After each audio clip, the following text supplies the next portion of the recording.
E hoje o programa Ciência, Tecnologia e Inovação está recebendo um expert na área de concreto, professor Dr. Francisco Rodrigues Andriolo, autor de vários livros, vai contar para a gente como o concreto pré-refrigerado iniciou no Brasil. Professor, conta para a gente o seguinte, como foi essa trajetória do concreto pré-refrigerado no Brasil? Bom, inicialmente vamos colocar um princípio histórico e uma pequena correção. Muito grato pelas suas palavras de professor e doutor, mas isso pode causar ciúmes em alguns colegas. Eu, na realidade, sou peão de obra. O meu aprendizado é próprio de quem conviveu em obra durante praticamente 37 anos. E, entrando no assunto específico do concreto pré-refrigerado, ou concreto gelado, que é uma síncope da coisa, isso tem a sua origem nos anos 60, quando tivemos o início da grande fase de construção das grandes barragens hidrelétricas no país.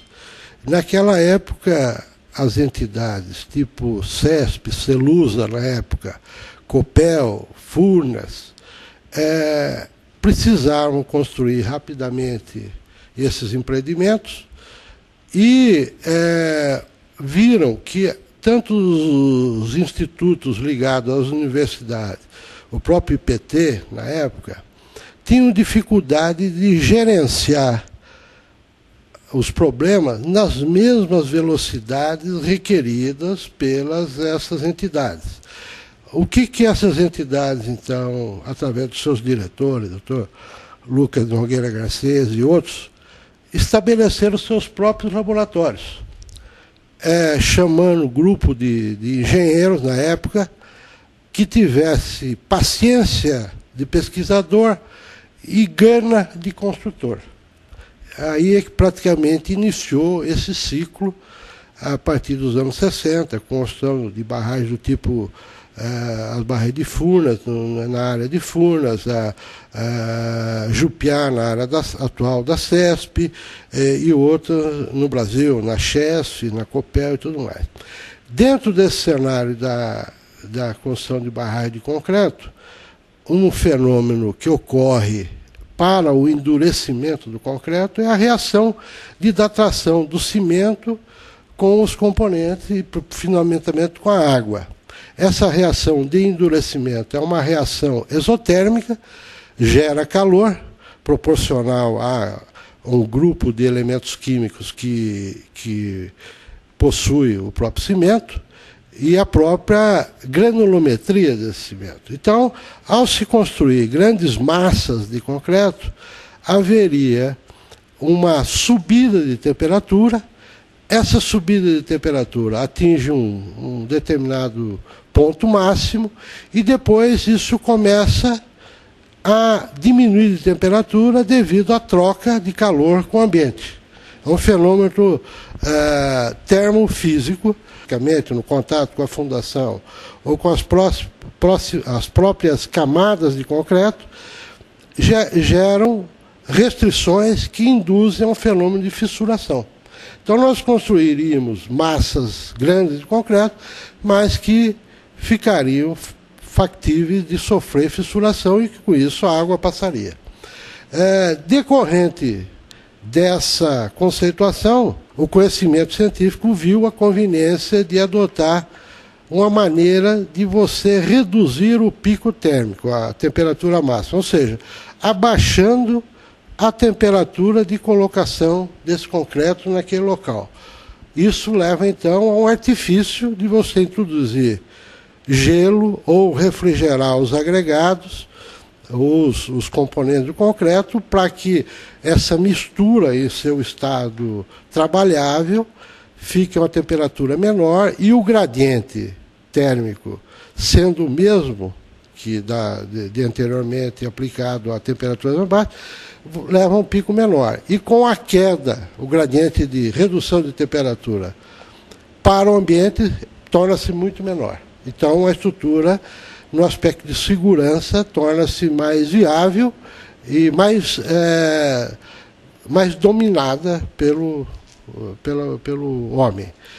E nós tivemos, então, a oportunidade, no fim da década de 60, logo que eu me formei, que eu me graduei em 69, ao ir trabalhar na CESP, a CESP estava começando a barragem de Ilha Solteira, nós tivemos a oportunidade de conviver com todo esse cenário de medidas técnicas que levassem à redução da temperatura do concreto, que é a introdução de gelo, a refrigeração do agregado graúdo, das pedras que compõem o concreto, e o domínio disso quando está no estoque para produzir o concreto, para que também ele não troque de calor com o ambiente e você perca toda a energia térmica que você pôs para refrigerar.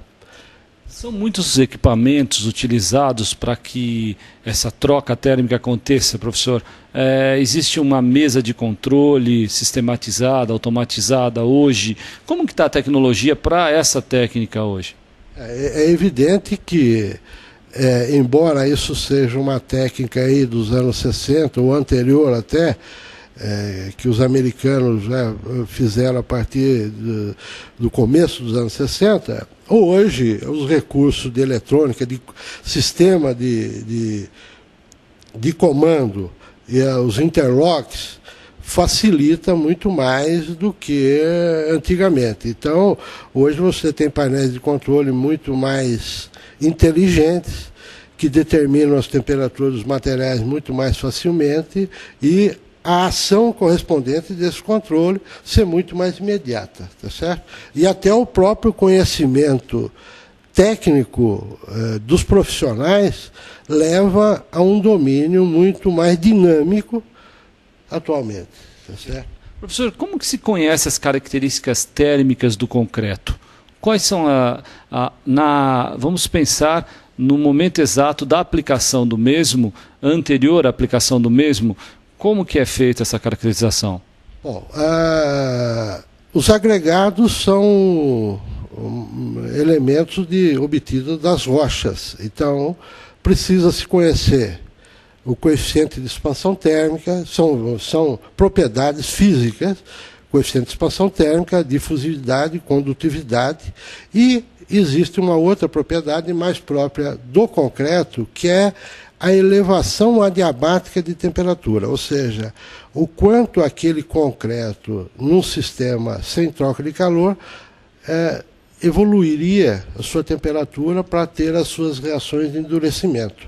Isso, então, depende justamente da granulometria dos agregados, que vai levar a uma quantidade de cimento necessária para atingir uma resistência, e os componentes desse cimento, os teores químicos, que levam a uma propriedade que nós chamamos de calor de hidratação, que é a quantidade de calor gerada para se endurecer. Então, a partir desse conhecimento, você tem um cenário, então, de como aquele concreto vai trocar calor, quer dizer, qual é a sua velocidade, qual é a sua difusão com o ambiente, o quanto ele vai expandir, quer dizer, a sua dificuldade ou facilidade de expandir, e ao retrair, criar tensões de tração, que são prejudiciais ao concreto. A fase de crescimento da temperatura, o concreto resiste mais propriamente, porque ele tem grande capacidade de suportar cargas à compressão e praticamente muito baixa resistência à tração.